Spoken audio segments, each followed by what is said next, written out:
Dear lovely students, welcome to ASF Short Clips. Today I will discuss an important topic, so let me get started. Dear শিক্ষার্থীরা, আজকের ক্লাসে আমি aspirated sound বা মহাপ্রাণ ধ্বনি নিয়ে আলোচনা করব।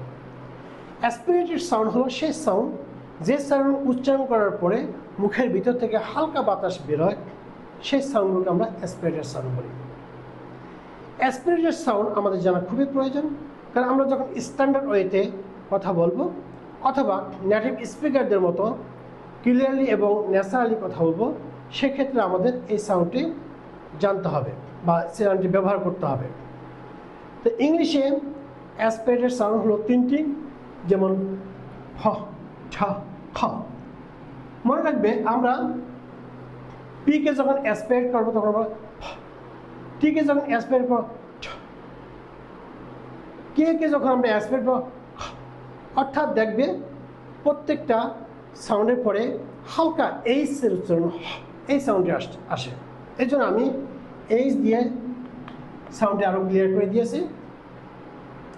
এখন ফ সাউন্ডে উচ্চারিত হয় দুই ঠোঁট যখন একসাথে স্পর্শ করে এবং তখন মুখের ভিতর থেকে বাতাস নিয়ে এসে আমাদেরকে সাউন্ড উচ্চারণ করার পরেই বাতাস বের করে দিতে হবে। সেক্ষেত্রে যেমন ফ্যাচ, ফট, ফ্যান, পেন্সিল, পেপার, পিপল। ঠ সাউন্ডে উচ্চারিত হয় জিহ্বার ডোগা উপরে দাঁতের গোড়ার সাথে হালকা স্পর্শ করে বলতে হবে ঠ, যেমন ছ, ছি, ঠেন, ঠাই, ঠাইবল, ঠে, এটসেট্রা।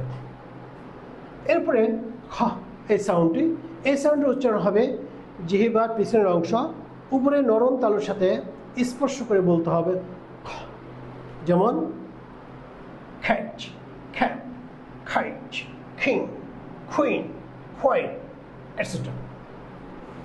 প্রিয় শিক্ষার্থীরা, আশা করি তোমরা বুঝতে পেরেছ।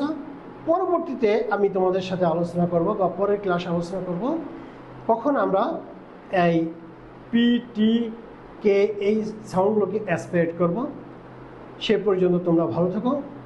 Have a nice time, all the best.